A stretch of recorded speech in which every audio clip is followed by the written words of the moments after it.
Japão para Românticos apresenta Diário entre Dois Mundos. Episódio 3, Entre Lixos e Silêncios. O drama de uma vida de acúmulos. A jornada da imigração é repleta de obstáculos e experiências que testam a resiliência e a determinação das pessoas que decidem recomeçar suas vidas em um país estrangeiro. Os problemas enfrentados nas fábricas japonesas, muitas vezes marcados por longas jornadas de trabalho, condições precárias e barreiras linguísticas, são uma realidade dura para muitos imigrantes. Mas no meu caso eu diria que as dificuldades eram além dessas. Algo mais profundo e desafiador dentro de meu ser. A decisão de minha família em embarcar para o Japão certamente me colocou diante de desafios inesperados e impactantes que marcariam minha vida para sempre. Eu, Rogéria, cheguei ao Japão com 10 anos de idade juntamente com meus pais e meus 4 irmãos. Eu e meus irmãos ingressamos na escola japonesa, onde tive a oportunidade de aprender o idioma e uma cultura totalmente nova para mim. Desde pequena, as expectativas sociais me colocaram em um molde que não representava a minha verdadeira identidade. Eu me sentia estranha, nunca me senti bem com meu corpo e com minha aparência, eu não gostava de mim. A sensação de inadequação com o próprio corpo é algo comum entre muitas pessoas desde a infância. No meu caso, parecia haver disjunção clara entre a forma como os outros me viam e como eu me percebia. Todos me viam como um menino e não como uma menina. Vestir-se como menino era minha forma de expressão autêntica, e isso me deixava mais confortável e genuína. Eu só gostava de me vestir como menino. Ao entrar na adolescência, a descoberta de minha orientação para o gênero masculino foi um passo importante na jornada de autoconhecimento. Descobri que tinha afeições por garotas e não por garotos e essa compreensão trouxe novas camadas à minha identidade. Essa fase desafiadora trouxe consigo um alívio, pois começou a alinhar as peças do quebra-cabeça de quem eu realmente era. No entanto, havia muitas divergências entre eu e minha família. Minhas irmãs me presenteavam com vestidos e maquiagens e meu único irmão sempre me apresentando algum de seus amigos. Meus pais viam a situação como uma expressão de rebeldia, típico de alguns adolescentes. Mas eu sabia quem realmente eu era. Por essa razão me isolava cada vez mais em meu mundo. O início da minha vida adulta foi marcado por um emprego em uma fábrica de eletrônicos, em uma província extremamente fria no inverno. Intensas nevascas cobriam a cidade. Essa nova fase da minha vida foi um divisor de águas. A rotina de trabalho me proporcionou independência financeira, o que foi bom para minha jornada de autoafirmação. Além disso, o contato com o mundo fora do ambiente familiar permitiu que eu explorasse novos caminhos da minha identidade. Apesar de também encontrar muitos obstáculos no ambiente de trabalho. Passei a frequentar baladas LGBT, ali tive a oportunidade de me relacionar com garotas tanto estrangeiras como japonesas. Frequentar baladas LGBT foi uma experiência libertadora, abrindo portas para novas amizades. Um espaço seguro onde eu pude expressar meu verdadeiro eu, livre de julgamentos. Essas experiências de vida foram fundamentais para o meu autodescobrimento. O caminho que percorre, cheio de desafios, vitórias e também de sabores, me capacitou a entender melhor quem eu era e me deu a chance necessária para enfrentar o futuro com coragem e verdade. Parte desse entusiasmo vinha de uma garota que conheci em uma dessas baladas, Jaqueline. Nos tornamos muito amigas e iniciamos um relacionamento. Eu estava descobrindo uma nova forma de amar que contrariava os conceitos que eu conhecia sobre o amor, sobre família e sobre os relacionamentos tradicionais entre um homem e uma mulher. Ao mesmo tempo que essas novas descobertas iam clareando meu ser, meus pensamentos e as crenças limitantes me sabotavam o tempo todo. Por vezes, um sentimento de culpa, por outras a sensação de inadequação tomava conta de mim. Embora minha relação com Jaqueline fosse um relacionamento aberto, Cada dia estávamos mais próximas e apaixonadas e nosso vínculo se fortalecia a cada carícia, a cada beijo e a cada desafio superado. Meses foram se passando e minhas crises de identidade voltaram a povoar minha mente, além do sentimento de inadequação e culpa. Em meio a lágrimas e resistência, eu e Jaqueline decidimos colocar um ponto final em nossa relação. Ambas tínhamos consciência dos desafios que teríamos que enfrentar, principalmente dentro de nossas famílias. Também tínhamos consciência de nossa imaturidade e que ainda tínhamos muito o que vivenciar. Os conflitos internos relacionados ao meu gênero, combinados com a pressão da sociedade e as expectativas culturais, se tornaram um cenário desafiador para mim. Quando completei 20 anos de idade, eu decidi mudar minha aparência, deixei meu cabelo crescer e tentei usar roupas e acessórios femininos. Mas foi uma tentativa frustrante. Tentar me encaixar em uma realidade que não ressoava comigo foi um tremendo sofrimento. Eu estava trabalhando em outra fábrica nesse período, junto com minhas irmãs, e através delas fiz algumas amizades ali. Costumávamos sair para comer e nos divertir no karaokê. Dentre esses novos amigos conheci Shimada, um rapaz japonês que gostava de estar em nosso grupo. Uma conexão de amizade foi estabelecida entre nós. Ele também enfrentava desafios pessoais, vinha de família de baixa renda, onde precisou muitas vezes abster-se de seus desejos e hobbies para se dedicar ao sustento da família.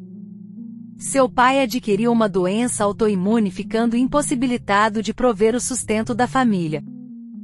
Sua mãe contava apenas com ele e seu único irmão para as despesas de aluguel e demandas da casa, além do alto custo das medicações e internações de seu pai, que não apresentava melhoras. Shimada era tímido e reservado, além da autoestima baixa, e enfrentava chacotas de seus amigos por nunca ser visto com uma garota. Todos os dias ele se sentava junto a nós e cada dia nos conhecíamos mais. Minhas irmãs diziam que o fato dele estar sempre em nossa companhia era pela minha presença. Para ser sincera, meus sentidos nunca notaram se tais sentimentos afloravam de fato. Era final de ano e nos preparávamos para dar adeus ao trabalho exaustivo naquele ano, para entrar em um feriado prolongado. Em uma festa de confraternização da fábrica, nossa amizade foi se tornando mais intensa ao ponto de nos separarmos do grupo e estreitarmos ainda mais esses laços de amizade. Embora tudo fosse muito confuso para mim, eu me deixei levar pela bebida e pela amizade de Shimada. Ele fazia declarações de amor para mim. Nos beijamos e ficamos juntos aquela noite. Era mais uma experiência nova para mim. Eu me sentia no papel de mulher agora e descobria que também podia amar um homem. Talvez não tanto quanto eu gostaria, mas era possível. Nossos encontros foram se tornando mais constantes e mais visíveis aos olhos de minha família e amigos que celebravam antecipadamente um possível casamento. Essa ideia nem sequer passava pela minha cabeça. No fundo eu sofria pela ausência de Jaqueline e nos braços de Shimada tentava apagar essas memórias e construir uma nova personalidade. Enquanto que Shimada estava cada vez mais apaixonado e apegado a mim, mesmo conhecendo minha história e real identidade. Para a surpresa de Shimada e para o meu desespero, acabei engravidando. Foi um momento extremamente difícil para mim. Eu já não sabia mais quem eu era, no que estava me tornando. Se houve momentos com Jaqueline que me descobri, agora eu me perdia novamente. Eu não via estruturas emocionais e genéticas em mim para conceber um filho. Sentia o ar e o chão me faltar, pois eu ainda amava Jaqui e ela também nutria os mesmos sentimentos por mim, embora tivéssemos nos distanciado. Devido a tais circunstâncias, além da pressão familiar e social, acabei me casando com Shimada. Nosso filho nasceu e confesso que muitas mudanças ocorreram em minha vida com a maternidade. Apesar de Shimada ser muito bom para mim e me amar, ignorando meu passado, ele é extremamente ciumento e possessivo. Não são raras as vezes em que nossas discussões ultrapassam os limites da sensatez. Quando nosso filho completou 1 ano, por descuido eu engravidei novamente e Shimada sentiu que deveríamos pensar no futuro, pois a família estava aumentando. Decidimos comprar uma casa. Eu me afastei da rotina de trabalho desde o nascimento de nosso primeiro filho e vivo na total dependência de Shimada.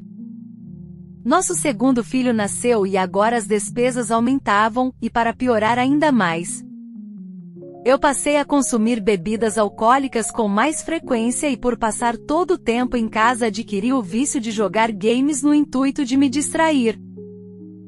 Não tenho disposição para nada, nem para cozinhar sequer, apesar de amar e me dedicar aos meus filhos.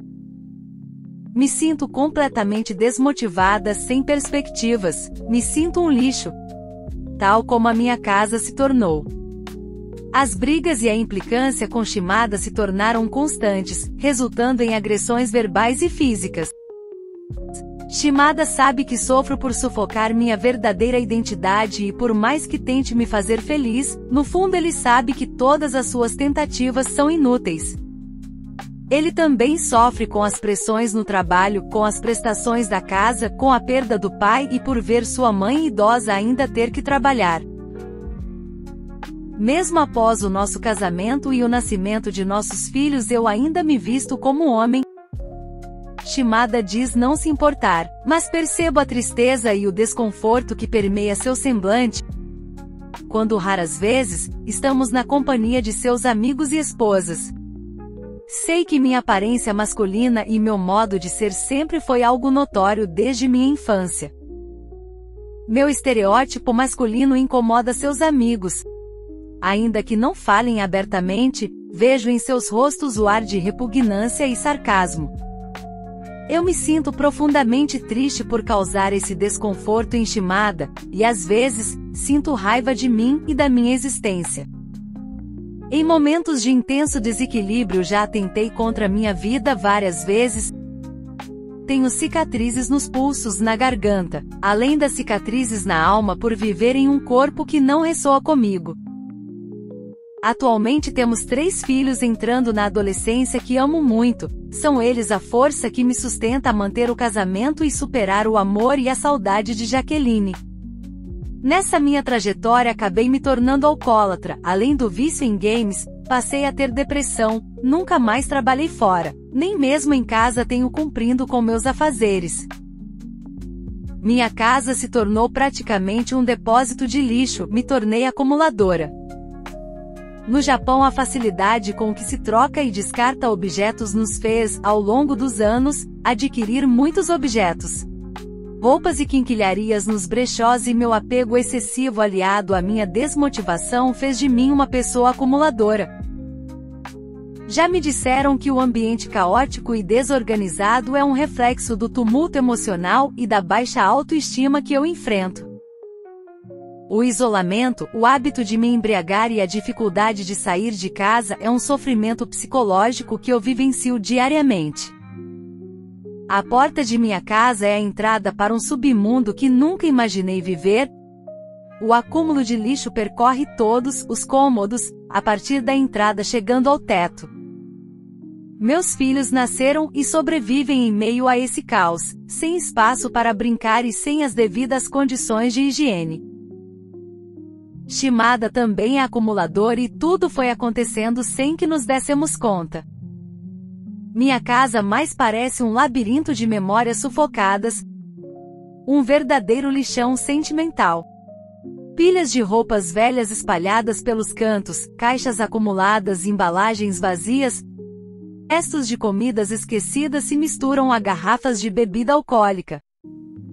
Algumas cheias, muitas vazias, testemunhas silenciosas das noites em que a dor tornou-se meu único consolo. Cada objeto abandonado conta uma história de desespero, um grito calado preso na poeira. A casa está sempre abafada, como se um manto denso impedisse o sol de entrar. Cortinas pesadas bloqueiam a luz natural, e as paredes parecem absorver o ar, tornando o ambiente sufocante. O cheiro persistente de mofo e álcool invade cada canto, penetrando em minha pele e mente. Enquanto o silêncio profundo só é quebrado pelo barulho ocasional da televisão ligada, mas esquecida, passando imagens distantes que ninguém realmente observa. O relógio na parede parado no tempo parece refletir a vida que ali se passa. Um tempo estagnado, congelado em uma rotina de isolamento. Medo e angústia que se arrasta sem fim. Sou uma mulher que vive, dentro de si mesma, uma batalha invisível. Casada com um homem japonês, pai dos 3 filhos, construí uma vida que para muitos parece estável e comum. Mas por dentro, a verdade queima e corrói, invisível aos olhos alheios. Desde jovem sentia-me diferente, atraída por mulheres, com um desejo e uma essência que nunca pude revelar, nem mesmo para mim mesma. Guardei aquela chama oculta com medo, com vergonha, com culpa, sufocando minha identidade em nome do que esperavam de mim. A transformação de nossa casa em um depósito de lixo acumulado na verdade representa nosso estado interno, refletindo a bagunça emocional e a dificuldade de lidar com nossas emoções. A baixa autoestima aliada ao vício em bebidas e games são mecanismos de enfrentamento para lidar com a dor e o vazio que sinto. O isolamento social e a falta de interação com o mundo exterior só têm agravado ainda mais minha situação. Minha família, que vive em outra província, em várias tentativas tentaram me levar a um psicólogo, mas sempre me recusei a ir. Eles raramente vêm me visitar, porque se sentem mal em meio ao acúmulo de lixos e nosso modo de viver. A princípio, quando meus familiares começaram a perceber meu estado mental e o estado de minha casa, tentaram intervir, com a desculpa de me auxiliar nos afazeres da casa. Minhas irmãs iniciaram uma faxina e descartaram muitas coisas, no que resultou em muita discussão. Me senti invadida, como se tentassem derrubar os muros que construí para me proteger do mundo lá fora. Nos habituamos a viver assim e não suporto que alguém tente invadir meu espaço, mexer nas coisas acumuladas na tentativa de descartá-los. Percebendo que tudo era em vão, minha família optou por se afastar. O peso das expectativas familiares, da cultura rígida que me cerca, do olhar implacável da sociedade japonesa, além da vizinhança e das professoras dos meus filhos, tudo isso me faz esconder minha verdadeira natureza. Não sei exatamente quando tudo começou, só sei que cada dia que passa, me sinto mais longe da realidade e da vida. A pressão de ser mãe e esposa, aliada à necessidade de esconder minha verdadeira identidade, provavelmente contribuiu para o agravamento de minha condição mental. Meus vizinhos japoneses fazem denúncias constantes e até um abaixo-assinado providenciaram protestando contra o acúmulo de lixos em nossa casa, exigindo medidas da prefeitura e dos órgãos ambientais. Eles temem que a presença de ratos e transmissores de doenças nocivas possam infestar suas casas e impactar a saúde de suas famílias. Enquanto vivemos nessa hipnose, meus filhos tentam me animar, sei que preciso trabalhar e ajudar Shimada com as prestações da casa. Mas não encontro forças para enfrentar os desafios de um ambiente de trabalho e lidar com o assédio e discriminação das japonesas. E tampouco os desafios de camuflar minha verdadeira identidade. Meus filhos também enfrentam os seus desafios na escola. Sofrem bullying e chacotas por ter uma mãe masculina que não trabalha, viciada em álcool e uma casa abarrotada de entulhos. A pressão de permanecer em um relacionamento por causa dos meus filhos, apesar de minha infelicidade, também adiciona um peso significativo à minha já complexa situação emocional. O desejo do divórcio é iminente em meu ser, mas a falta de perspectiva sobre o meu futuro e o de meus filhos no Japão me faz permanecer acomodada a esta situação desconfortante. Enquanto o profundo vazio existencial toma as mais diversas formas em minha alma, me levando a um estado de profunda infelicidade. Amores não vividos, palavras nunca ditas, abraços recusados, tudo ficou preso dentro de mim. Um nó que só apertava, sufocava, e com o passar dos anos transformou-se em uma ferida profunda, sangrando em silêncio.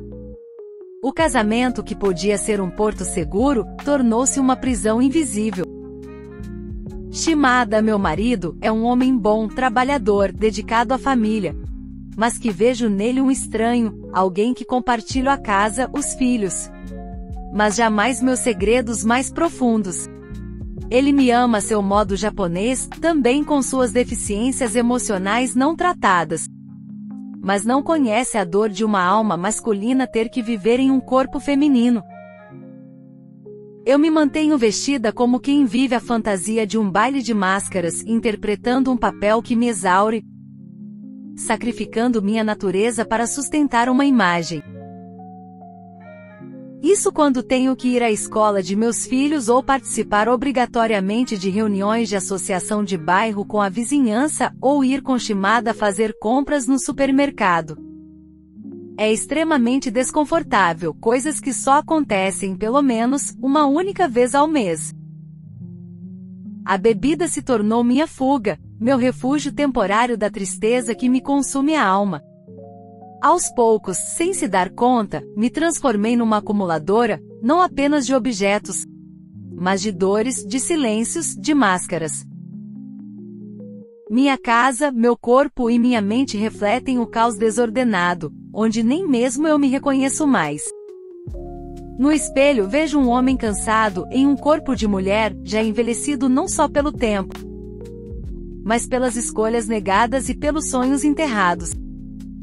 Cada dia é uma luta para manter as aparências, para sorrir diante dos meus filhos e esconder a tempestade que ruge por dentro. As noites são as piores. Quando a casa finalmente adormece e o silêncio se torna pesado, me vejo sozinha com meus pensamentos mais sombrios. A ideia do fim, do descanso definitivo, surge como uma sombra silenciosa que me faz companhia, oferecendo uma saída para a dor que parece interminável. Mas há também a esperança tênue, quase invisível, que nasce nas minhas reflexões tardias. Será que ainda há tempo para me libertar? Para me aceitar? Para viver autenticamente, mesmo que isso signifique enfrentar o julgamento dos outros? O preconceito, a solidão? Eu sei que o caminho será solitário, repleto de incertezas e medos.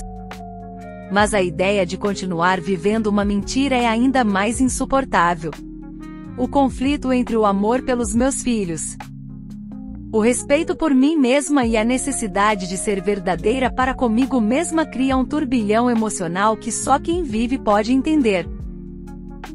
Diante da pia cheia de louças para lavar, me lembro de cada detalhe das noites solitárias em meu casamento, das lágrimas que caíam silenciosas enquanto os meus filhos dormiam, das janelas fechadas que abafavam meus suspiros.